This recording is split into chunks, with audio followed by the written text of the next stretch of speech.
Friends, welcome to my channel learn with Keeru. आज हम पढ़ेंगे गुड गवर्नेंस के बारे में कि गुड गवर्नेंस क्या होती है। देखो, इसमें दो वर्ड हैं, एक गुड और एक गवर्नेंस। गुड का तो मतलब होता है अच्छा, इफ़िशिएंट, और गवर्नेंस होती है हमारी गवर्नमेंट। ठीक है, तो मतलब गुड गवर्नेंस वो हो गया वो सारी एक्टिविटीज़ वगैरह जो हमारी गवर्नमेंट कंडक्ट करती है, और वो कैसी होनी चाहिए, इफ़िशिएंट होनी चाहिए, पब्लिक के इंटरेस्ट में होनी चाहिए, उनके बेनिफिशियल, उनके वेलफेयर के लिए होनी चाहिए। तो एक टाइप से ये एक ऐसा प्रोसेस हो जाए, मेज़र करता है कि कैसे जो पब्लिक इंस्टीट्यूशंस है वो पब्लिक अफेयर्स को कर रही है, मैनेज कर रही है पब्लिक के रिसोर्सेज वगैरह को। कहता है कि जो गुड गवर्नेंस है ना वो 1989 में आई थी वर्ल्ड बैंक के द्वारा। ठीक है, कहता है कि लेकिन जो 1992 है उसमें बैंक ने एक रिपोर्ट पब्लिश की थी गवर्नेंस के ऊपर और उसके डेवलपमेंट के ऊपर। बाद में इस कंसेप्ट को ना 1997 में रीडिफाइन किया गया था, इसीलिए इसको 1998 में एक्सप्रेस किया गया था। तो क्या होता है गुड गवर्नेंस? गुड गवर्नेंस वो होता है जो प्रोमोट करता है, सस्टेन करता है holistic and integrated women development. Holistic होता है मतलब पूरा, कंप्लीट, समग्र बोलते हैं इसको हिंदी में, और इंटीग्रेटेड होता है जुड़ा, मतलब जितने भी वुमेन है, मतलब जो भी हमारे समाज है, सोसाइटी है, उन सभी के जो भी ग्रोथ है, डेवलपमेंट है, उस पर फोकस करना क्या कहलाता है हमारा गुड गवर्नेंस।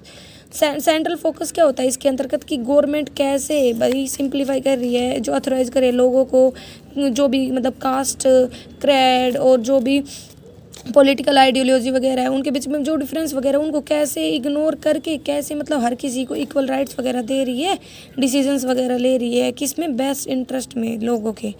ठीक है, तो गवर्नेंस एक टाइप से मतलब जो गवर्नमेंट करती है वो सारा हमारा गवर्नेंस हो जाता है। गवर्नेंस मीनिंग क्या है गुड गवर्नेंस का? गुड मतलब ग्रेट फ्लेक्सिबिलिटी हो, जहाँ पे गवर्नेंस वो प्रोसेस है डिसीजन मेकिंग का प्रोसेस का, जहाँ पे डिसीजन लिए जाते हैं इस तरीके से लिए जाते हैं जो पब्लिक के इंटरेस्ट में, उनके फ़ायदे के लिए हो।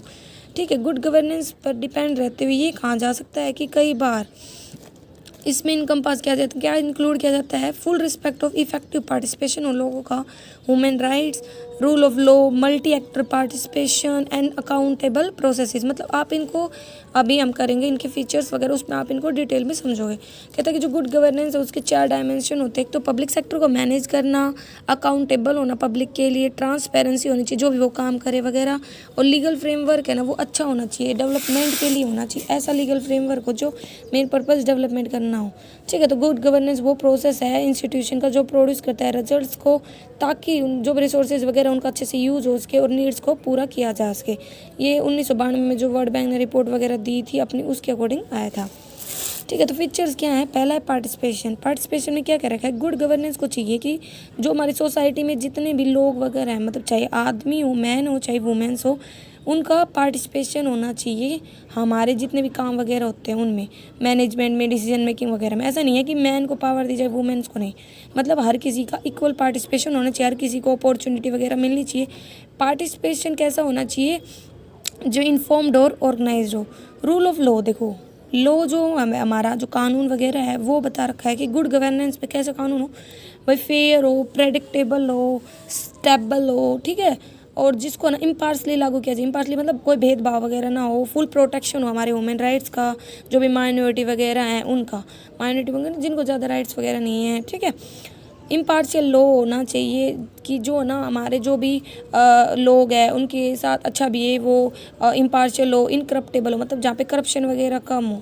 ठीक है, ट्रांसपेरेंसी होनी चाहिए, मतलब ट्रांसपेरेंट जो भी डिसीजन वगैरह लिए जा रहे हैं उनमें ना जो भी रूल्स रेगुलेशंस है वो बिल्कुल क्लियर होने चाहिए, ट्रांसपेरेंट होने चाहिए। तो ट्रांसपेरेंसी इन गवर्नमेंट एक इम्पोर्टेंट प्री कंडीशन है, मतलब इंपॉर्टेंट कंडीशन मानी जाती है। जो डिसीजन लिए जा रहे हैं और जब लागू किया जा रहा है वो इस तरीके से होना चाहिए कि जो रूल्स हैं, रेगुलेशंस हैं, उनको फॉलो किया गया है इस तरीके से कि मतलब ट्रांसपेरेंसी है, मतलब जो इन्फॉर्मेशन है ना वो दी गई है। ठीक है, मीडिया वगैरह के थ्रू।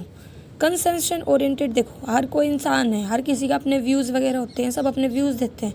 तो जब हम डिसीजन लेना तो हर किसी के जो भी व्यूज़ वगैरह उनको ध्यान में रखे, एक ऐसा व्यूज़ होना चाहिए जो कंसेंशन ओरिएंटेड, मतलब सबके व्यूज़ वगैरह को ध्यान में रखे लिया गया हो। कहता है कि बहुत सारे एक्टर्स हैं और एज मैनी व्यू पॉइंट्स हैं जो भी सोसाइटी देती है। गुड गवर्नेंस को चाहिए एक मेडिटेशन हो डिफरेंट इंटरेस्ट का सोसाइटी के, ताकि हम एक ब्रॉड कंसेशन पे पहुँच, मतलब विचार विमर्श होना चाहिए जो भी सोसाइटी के व्यूज़ वगैरह होते हैं, और एक जो हमारा आइडिया होता है जो जिससे सभी सहमत हो उस पर पहुँचना चाहिए, जो बेस्ट इंटरेस्ट में हो उस पूरी सोसाइटी के। ठीक है, जो कि हम कैसे हमारे ऑब्जेक्टिव वगैरह को अचीव कर सकते हैं। तो यही दे रखा है, लॉन्ग टर्म पर्सपेक्टिव होना चाहिए और वुमेन डेवलपमेंट की नीड्स वगैरह को ध्यान में रखना चाहिए। रिस्पॉन्सिवनेस मतलब रिस्पॉन्स। तो गुड गवर्नेंस रिक्वायर दैट जो इंस्टीट्यूशंस है, जो प्रोसेस है, वो जो भी नीड्स है शेयर होल्डर की, कस्टमर की, वर्कफोर्स की या अदर स्टेक होल्डर वगैरह की, उनके बीच में बैलेंस एस्टैब्लिश करे। ठीक है, टाइमली, प्रॉपर और सेंसिटिव वे में। इक्विटी एंड इंक्लूसिवनेस में ये देखा, इक्विटी होनी चाहिए, मतलब मैन वुमेन के बीच में इक्विटी होनी चाहिए। एक सोसाइटी का वेलबींग डिपेंड करता है कि जो मैन है ना, वुमेन है, उनको इक्वल अपॉर्चुनिटी मिले ताकि और उनका वेलबींग है ना वो इम्प्रूव हो। ये इंश्योर करता है कि जितने भी ग्रुप्स हैं, जैसे मोस्ट वल्नरेबल हैं, उनको अपॉर्चुनिटी मिले कि वो अपने स्टैंडर्ड ऑफ लिविंग को इम्प्रूव करें। देखो, मैन वुमेन को जब इक्वल राइट्स मिलेंगे तो ये कह सकते हैं वो एक इक्वल लाइफ स्टाइल जी रहे हैं, लेकिन मेंस को ज़्यादा राइट मिल जाए, वुमेन्स को नहीं। मतलब मेंस को हम डिसीजन में ले रहे हैं, डिसीजन मेकिंग पावर दे रहे हैं, लेकिन वुमेन को नहीं।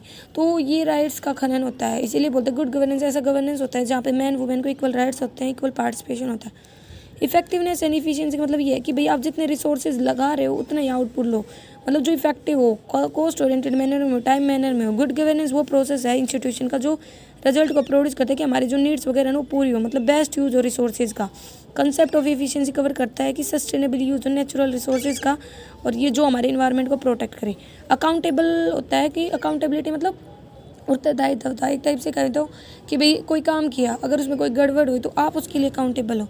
ये की रिक्वायरमेंट है गुड गवर्नेंस के लिए। जो पब्लिक और प्राइवेट सेक्टर हैं, जो भी सिविल सोसाइटी ऑर्गेनाइजेशन, वो अकाउंटेबल होने चाहिए पब्लिक के लिए, इंस्टीट्यूशनल स्टेक होल्डर वगैरह के लिए। कोई भी ऑर्गेनाइजेशन है, इंस्टीट्यूशन है, वो अकाउंटेबल है उन लोगों के लिए जो अफेक्ट होते हैं उनके डिसीजन वगैरह के लिए। इसलिए वो रखा है कि अकाउंटेबिलिटी बहुत जरूरी है। अकाउंटेबिलिटी वही लागू हो सकती है जहाँ पे ट्रांसपेरेंसी मिले। ठीक है, तो ये हमारा गुड गवर्नेंस था, जहाँ पे हमने इसका मीनिंग समझा, इसके फीचर समझे। अगर आपको इसमें कोई भी कन्फ्यूजन है तो आप कमेंट करके पूछ सकते हैं, और आपको ये वीडियो कैसे लगे आप कमेंट करके ज़रूर बताएं। लाइक करें, शेयर करें, सब्सक्राइब करें।